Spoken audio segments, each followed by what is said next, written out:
And we'll get underway. The first submission for the day is Federated Farmers. Thank you. Hamish.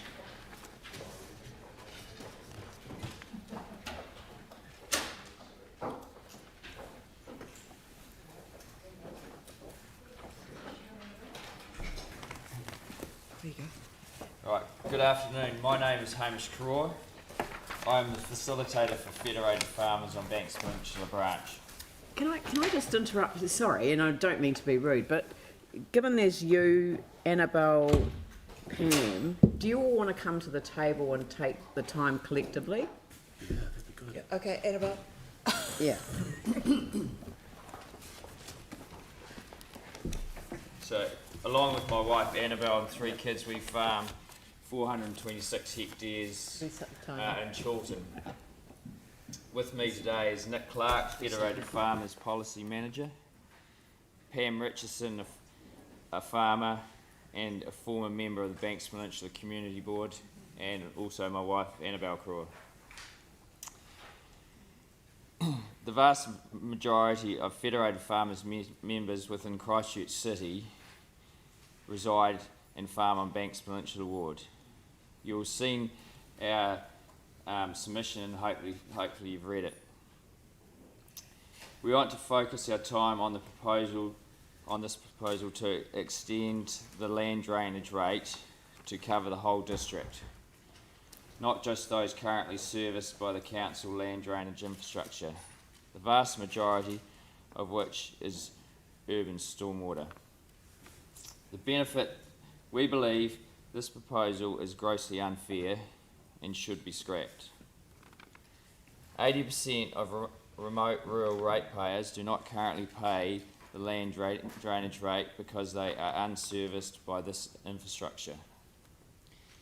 The average rates increase for the remote rural property which is unserviced will double from 5.8% to 11.5% in 2021-22, with similar increases to take place over the following years over the transition period to a full capital value rate. The consultation documents table is misleading, given that 80% of remote rural ratepayers do not pay the land drainage rate. It is at best only accurate for 20% who do currently pay that rate. Personally, we will see our rates increase by $1,836 for a service that we do not receive, with those directly benefiting seeing their contribution decrease to little over $200 to be fully serviced. On top of that, farmers also do a lot of work at their own expense to manage excess water on their properties to comply with the new freshwater and biodiversity statements. We also are deeply concerned about the process for this proposal. I will now hand over to Pam to talk about the process. Right, the process, it was an abysmal process. The information was misleading. A letter dated the 30th of March was very belatedly sent to affected property owners, but not received until after Easter. And most poorly of all, the council made no attempt that we can discern to engage with interested parties while developing its thinking. I even knew about it in my board days when I was chair. We are appalled by the substance and the proposal of the process, and this proposal should be ditched, and instead a proper consultative process should be undertaken. And Selwyn District Council has an example of that, where they've got a district-wide rate and they're working this through with a particular process. So, Annabel, do you want to say your bit? Okay, so I'm the other half of Hamish, so I won't spend the time introducing myself, but we farm in Little Ekaloa on Banks Peninsula. We operate a sheep and beef farm. We have an accommodation venture and do significant restoration projects on our property.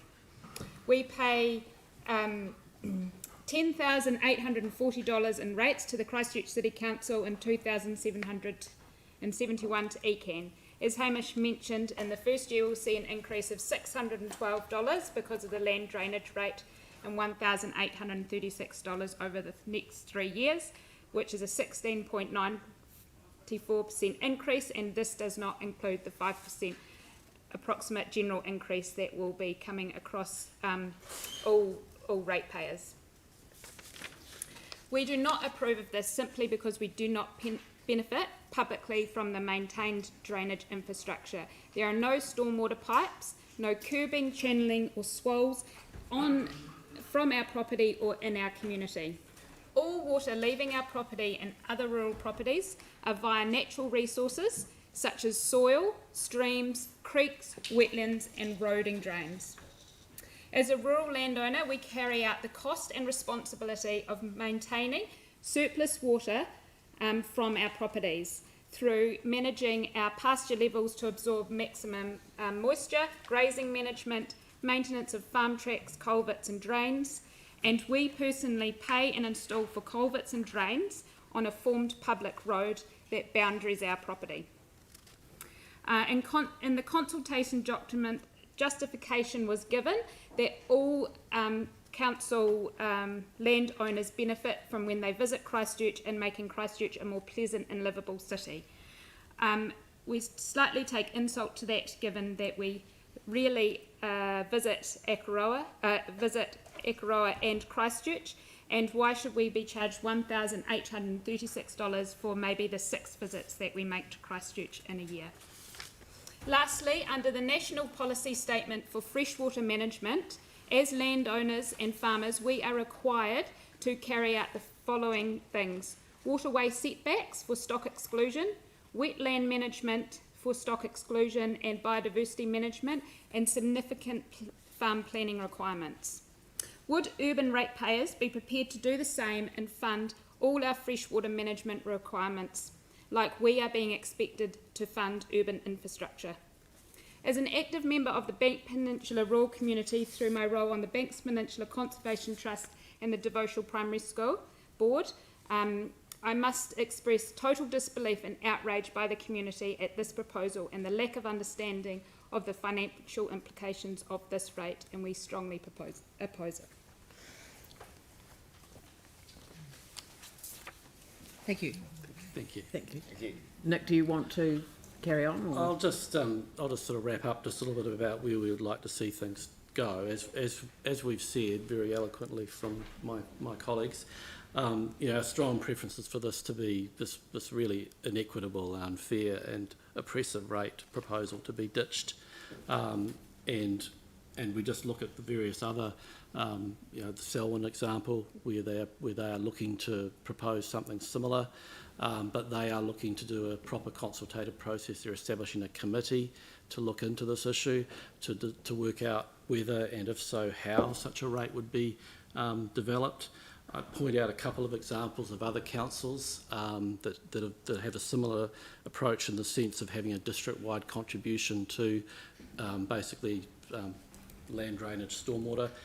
And for example, in Tasman District, unserviced properties pay a capital value rate, but it's differentiated at 0.1005, not 100% at all.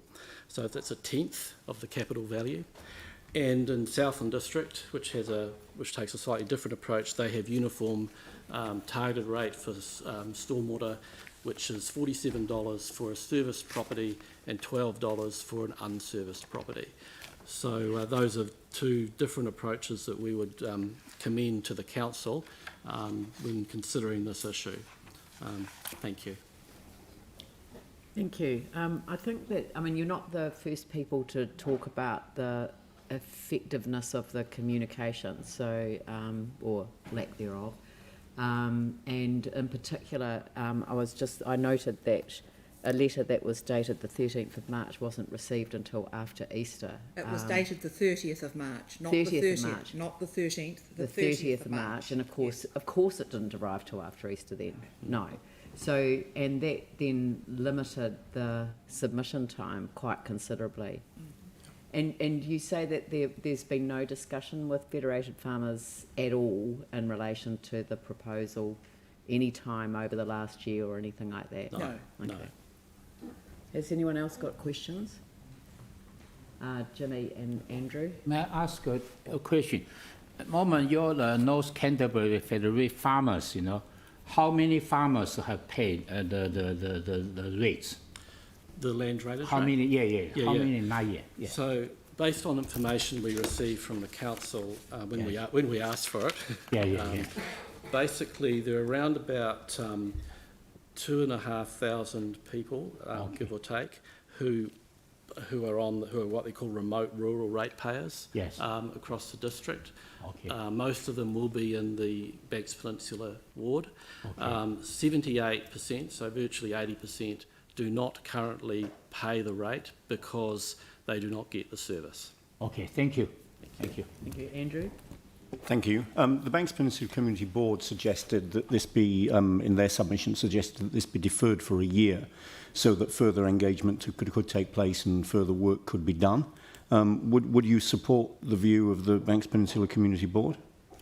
Yeah, I think we would really support that. We'd also support working with staff to understand the issues and how we all fit into the jigsaw puzzle and, you know, more fairly reflect the rate.